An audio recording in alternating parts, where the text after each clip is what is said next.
Dear student, Gayatri PG college Sanchore की online classes में आपका स्वागत है।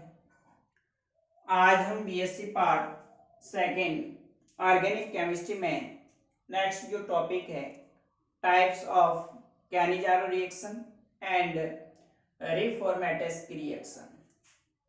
देखिए, इससे पहले लेक्चर में हमने कैनिजारो रिएक्शन और उसकी मैकेनिज्म पर डिस्कस किया था और कहा था कि ऐसे एल्डिहाइड जिनमें अल्फा हाइड्रोजन परमाणु अनुपस्थित हो, जैसे फॉर्मल्डिहाइड है, बेंजल्डिहाइड है, क्लोरेल है, ये सांद्र क्षार की उपस्थिति में दो अणु आपस में अभिक्रिया करके एक अणु का ऑक्सीकरण होकर कार्बोक्सिलिक अम्ल का लवण और दूसरा अणु अपचित होकर के एल्कोहल बनाता है, तो इस अभिक्रिया को कैनिजारो रिएक्शन कहा जाता है। अब देखिए, जो कैनिजारो रिएक्शंस है उसके टू टाइप्स हैं, दो प्रकार की होती है ये।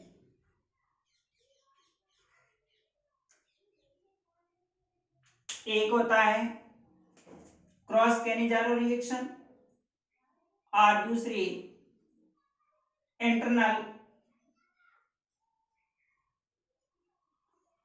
Cannizzaro reaction. क्रॉस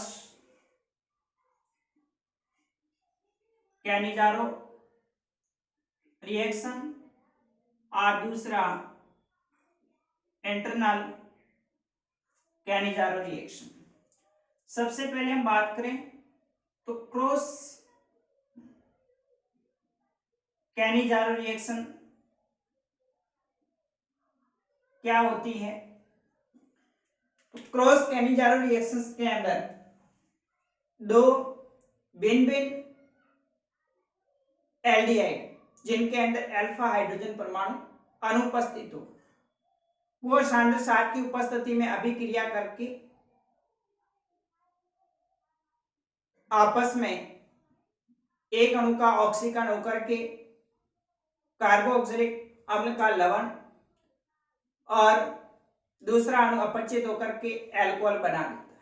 इसी प्रकार से जो दूसरा एल्डिहाइड है वो ऑक्सीकृत होकर के कार्बोक्सिलिक एसिड का लवण और पहले वाला अपचित होकर के एल्कोहल बनाता है। तो इस प्रकार की जो अभिक्रिया होती है इसको क्रॉस कैनिजारो रिएक्शन कहा जाता है। देखिए, क्रॉस कैनिजारो दोनों अलग अलग, सिंपल कैनिजारो रिएक्शंस में तो दोनों सेम एक ही प्रकार के एल्डिहाइड जिनमें अल्फा हाइड्रोजन परमाणु नहीं हो, वो आपस में अभिक्रिया करके सांद्र क्षार की उपस्थिति में जिसमें से एक एल्डिहाइड के अणु का ऑक्सीकरण होकर के संगत कार्बोक्सिलिक अम्ल का लवण और दूसरा अणु अपचित होकर के एल्कोहल बनाता है। जबकि क्रॉस कैनिजारो रिएक्शंस के अंदर जैसे एक हमने लिया फॉर्मल्डिहाइड और दूसरा अणु बेंजल्डिहाइड, दोनों अलग अलग एल्डिहाइड और दोनों के अंदर अल्फा हाइड्रोजन परमाणु अनुपस्थित है। ये क्षार के साथ NaOH कंसंट्रेट NaOH की उपस्थिति में अभिक्रिया करके HCOO Na प्लस C6H5CH2OH। देखिए, इसमें जो फॉर्मल्डिहाइड है इसका ऑक्सीकरण होकर के सोडियम फॉर्मेट यानी कार्बोक्सिलिक अम्ल का लवण और जो बेंजल्डिहाइड है इसका अपचयन होकर के बेंजीन एल्कोहल बनता है। या फिर फॉर्मल्डिहाइड है इसका अपचयन और बेंजल्डिहाइड है यह ऑक्सीकृत हो क्षार की उपस्थिति में, तो C6H5COO Na sodium benzoate plus CH3OH। तो दोनों कंडीशन पॉसिबल है इसमें इस प्रकार आप देख रहे टोटल 4 प्रोडक्ट बन रहे हैं। यदि फॉर्मल्डिहाइड बेंजल्डिहाइड आपस में क्षार की उपस्थिति में अभिक्रिया करें तो इस फॉर्मल्डिहाइड का ऑक्सीकरण होकर के सोडियम फॉर्मेट और बेंजल्डिहाइड अपचित होकर के बेंजीन अल्कोहल बना देता है। या फिर इस फॉर्मल्डिहाइड का अपचयन होकर के मेथनॉल प्राप्त हो और बेंजल्डिहाइड है इसके ऑक्सीकरण से सोडियम बेंजेट प्राप्त। तो इस प्रकार जो अभिक्रिया इसको हम क्रॉस कैनिजारो रिएक्शन कहा जाता है। दूसरा है internal Cannizzaro reaction. Internal Cannizzaro reactions में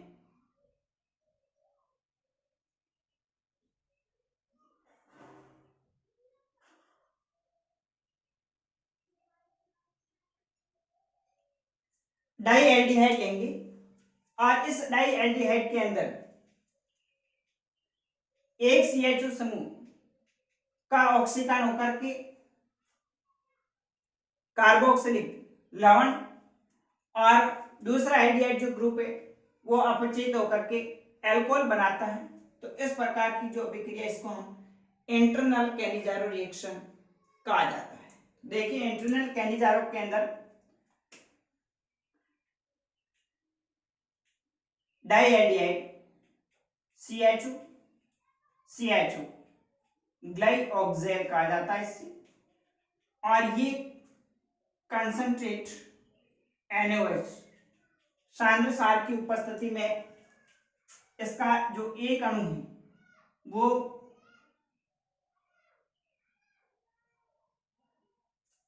सोडियम के साथ में कार्बोक्सिलिक अम्ल का लवण और दूसरा जो ग्रुप है CHO का वो अपचित होकर के इस तरह से अल्कोहल में परिवर्तित हो जाता है।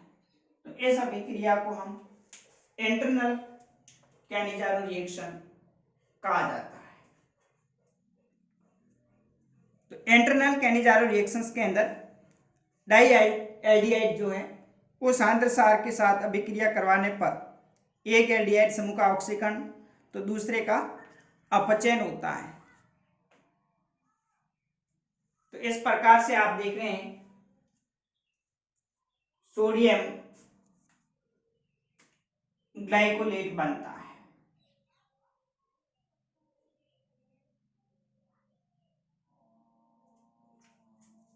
तो ग्लाइऑक्सेल कंसंट्रेट NaOH के साथ अभिक्रिया करके सोडियम ग्लाइकोलेट बनाता है। ये इंटरनल कैनिजारो रिएक्शन कहलाती है।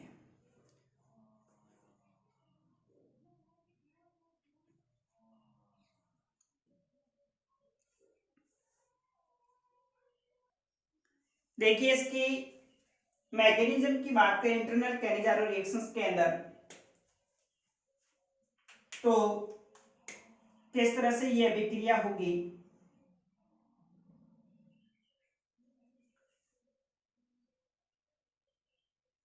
C डबल बॉन्ड O ग्लाइऑक्सेल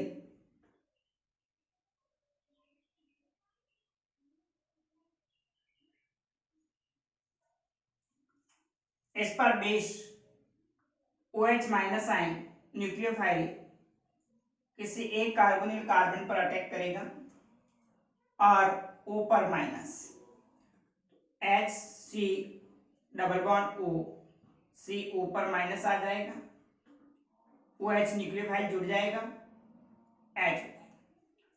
उसके बाद में यहां पर इंट्रामोलिक्यूलर रिएक्शन होगी। ये वापस इलेक्ट्रॉन कार्बन ऑक्सीजन के बीच में पाई बॉन्ड बनाएंगे। यहां से H minus ion hydride ion के रूप में रिमूव होगा और ये H माइनस आयन इस कार्बन के साथ में आकर के जुड़ जाता है। इस प्रकार से एल्कोक्साइड आयन बनेगा HC ऊपर माइनस कार्बन के साथ में H जुड़ जाएगा, C वापस डबल बॉन्ड O OH। अब इसके बाद में नेक्स्ट प्रोटोनेशन करवाएंगे तो H प्लस आयन ऑक्सीजन के साथ में जुड़ करके OH बना देगा और यहां से H प्लस निकलने के बाद सोडियम आयन जुड़ करके Hl OH H C double bond O O Na हो जाएगा। इस प्रकार से सोडियम ग्लाइकोलेट बन जाता है। तो इंटरनल कैनिजारो रिएक्शंस के अंदर सबसे पहले बेस इन दोनों में से किसी एक कार्बोनिल कार्बन पर अटैक करेगा और इस प्रकार से एल्कोक्साइड आयन बनाएगा। ऊपर माइनस, पुनः इसमें इंट्रामोलिक्यूलर अंतःअणु अभिक्रिया होगी। यहाँ से हाइड्राइड आयन ट्रांसफर होकर के कार्बन के साथ जुड़ेगा, कार्बोनिल कार्बन के साथ, ऊपर माइनस। उसके बाद में फिर प्रोटोनेशन करवाएंगे तो एक H plus ion O minus के साथ जुड़ करके CH2OH यानी मेथनॉल बना देगा और यहाँ से एक H plus ion sodium ion के द्वारा रिमूव होकर के सोडियम ग्लाइकोलेट बना देता है। तो यह अभिक्रिया इंटरनल कैनिजारो रिएक्शंस है। तो कई बार एग्जाम में सवाल पूछा हुआ है। इस प्रकार से ग्लाइऑक्सिल लिख करके और एरो के ऊपर कंसंट्रेट NaOH, बताइए ये उत्पाद क्या बनेगा। तो ये इंटरनल कैनिजारो रिएक्शन है जिसमें एक CHO समूह है वो ऑक्सीकृत होकर के सोडियम का कार्बोक्सिलिक अम्ल का लवण और दूसरा जो CHO ग्रुप है वो अपचित होकर के एल्कोहल बना देता है। अब बात करते हैं नेक्स्ट रिबफॉर्मेटस की रिएक्शन।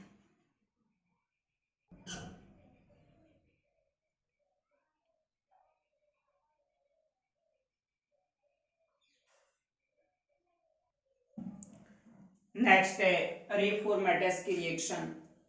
रिबफॉर्मेटस की अभिक्रिया के अंदर एल्डिहाइड या कीटोन्स अल्फा ब्रोमो एस्टर से जिंक चूर्ण की उपस्थिति में अभिक्रिया करके बीटा हाइड्रोक्सी एस्टर बनता है, जिसका आगे जल अपघटन करवा करके गर्म करते हैं तो अल्फा बीटा असंतृप्त अम्ल बनता है, जिससे रिबफॉर्मेटस की रिएक्शन कहा जाता है। तो देखिए रिबफॉर्मेटस की रिएक्शन में एल्डिहाइड या फिर कीटोन है।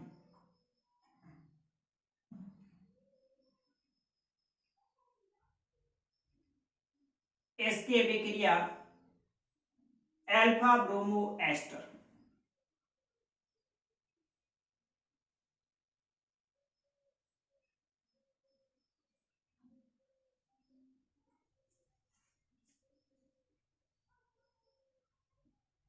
जिंक चूर्ण के साथ में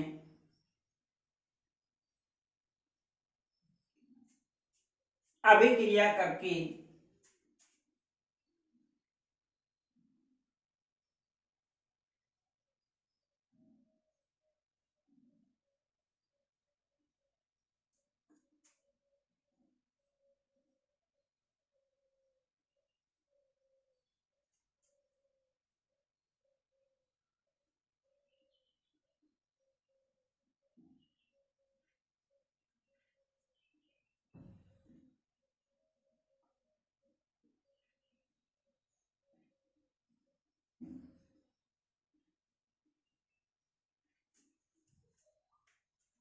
बीटा हाइड्रोक्सी एस्टर प्राप्त होता है। इस बीटा हाइड्रोक्सी एस्टर का आगे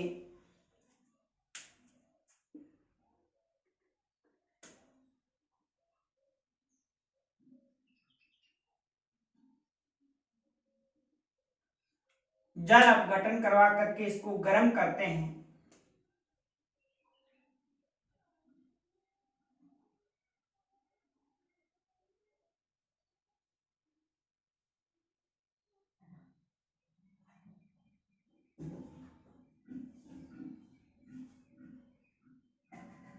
अल्फा बीटा अनसैचुरेटेड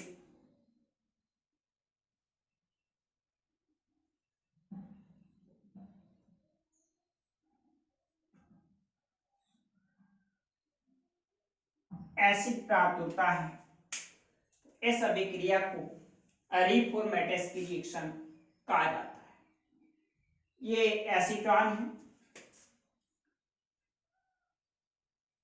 इस एसीटोन की अभिक्रिया अल्फा ब्रोमो एस्टर के साथ जिंक चूर्ण की उपस्थिति में अभिक्रिया होगी तो पहले बीटा हाइड्रोक्सी एस्टर बनता है, फिर इसका जल अपघटन करवा करके गर्म करते हैं तो अल्फा बीटा अनसैचुरेटेड एसिड प्राप्त होता है। देखिए इसकी जब क्रियाविधि अपन देखें तो किस प्रकार से ये विक्रिया होगी।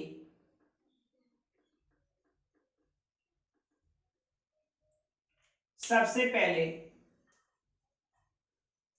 अल्फा ब्रोमो एस्टर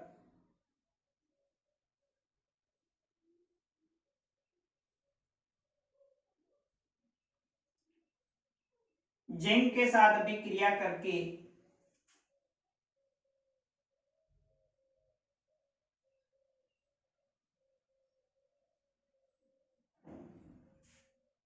एक मध्यवर्ती एनायन का फॉर्मेशन करते हैं।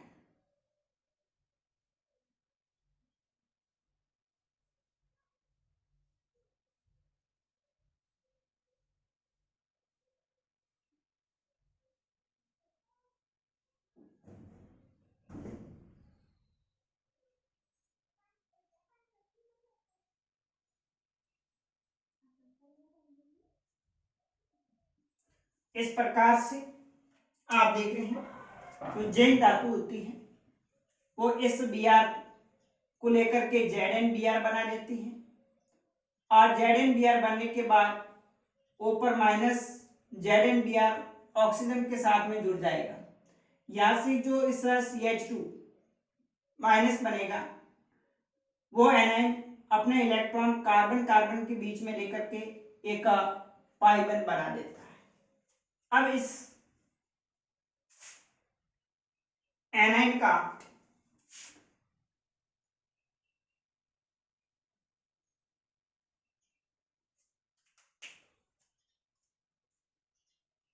एसीटोन के कार्बोनिल कार्बन पर अटैक होता है।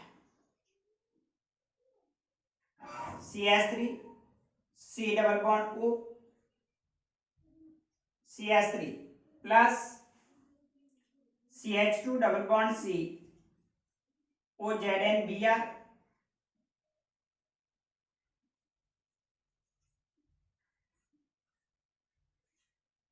OC2H5।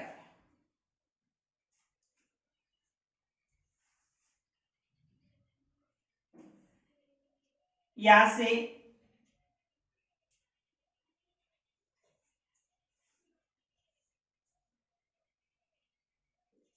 ZnBr जल अपघटन करवाएंगे तो अलग हो जाएगा और इस ऑक्सीजन पर उपस्थित जो इलेक्ट्रॉन्स होते हैं वो वापस कार्बन और ऑक्सीजन के बीच में पाई बंध बनाते हुए ये कार्बन परमाणु इस कार्बन के साथ में जुड़ जाता है। CH3 C ऊपर minus CH3 CH2 C double bond O OC2H5 और एक H प्लस आयन O के साथ में जुड़ करके CH3 C OH CH3 CH2 C double bond O OC2H।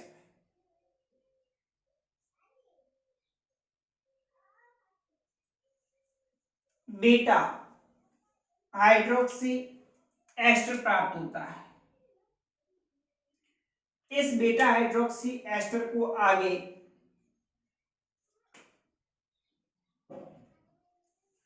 जल अपघटन करवा करके हीट करते हैं तो यहां से जब हाइड्रोलाइसिस करवाया जाएगा तो C2H5OH एथेनॉल है वो अलग हो जाता है और एस्टर से एसिड बन जाएगा।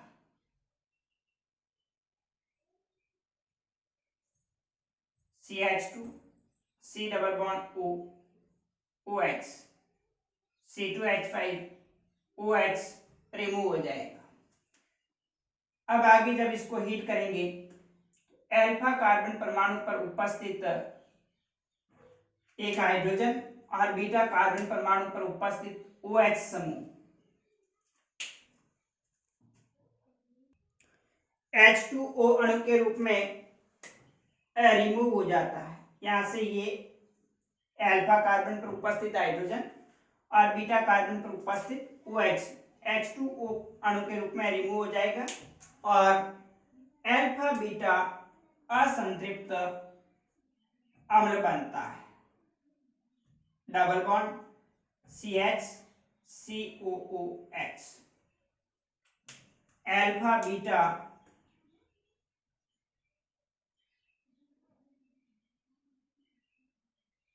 अनसैचुरेटेड एसिड बन जाए। देखिए पुनः इसकी क्रियाविधि। तो सबसे पहले जो अल्फा एस्टर है,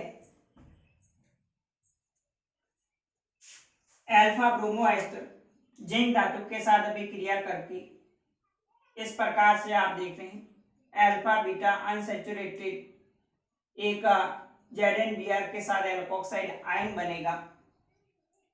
उसके बाद में फिर इसका एसीटोन के कार्बोनिल कार्बन पर अटैक होगा और एल्कोक्साइड आयन का फॉर्मेशन करेंगे। यहाँ से ZnBrOH अलग हो जाएगा और एक H+ आयन इसके साथ में ऑक्सीजन के साथ में जुड़ जाएगा। यहाँ से ZnBr ये जो लॉन पेयर इलेक्ट्रॉन होंगे वो कार्बन ऑक्सीजन के बीच में पाई बंध बना देंगे और इस पाई बंध के इलेक्ट्रॉन होंगे वो कार्बन कार्बन के बीच में सिग्मा बंध बन जाएगा। ऊपर माइनस H+ जुड़ करके OH बना देंगे। उसके बाद में फिर इसका जल अपघटन करवाते हैं तो एस्टर समूह एसिड में कन्वर्ट हो जाएगा, एथेनॉल अणु रिमूव हो जाएगा। फिर आगे जब इसको हीट करेंगे अल्फा कार्बन से हाइड्रोजन और बीटा से OH H2O अणु रिमूव हो जाएगा और अल्फा बीटा असंतृप्त एसिड बन जाता है। इस प्रकार से रिफॉर्मेटिस की जो रिएक्शंस है उसकी एग्जाम में क्रियाविधि पूछी जाती है। यहाँ पे डायरेक्ट अभिक्रिया पूछ सकते हैं। Acetone alpha bromo ester, arrow के ऊपर Zn लिख करके बताइए उत्पाद E क्या बनेगा। फिर आगे इसको एरो करके हाइड्रोलाइसिस और हीट के बाद में बताइए बी प्रोडक्ट क्या बनेगा।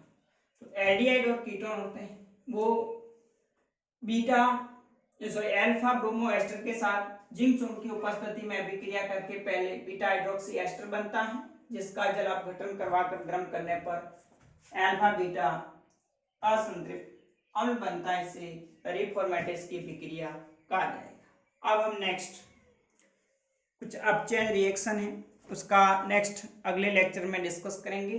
Okay, thank you.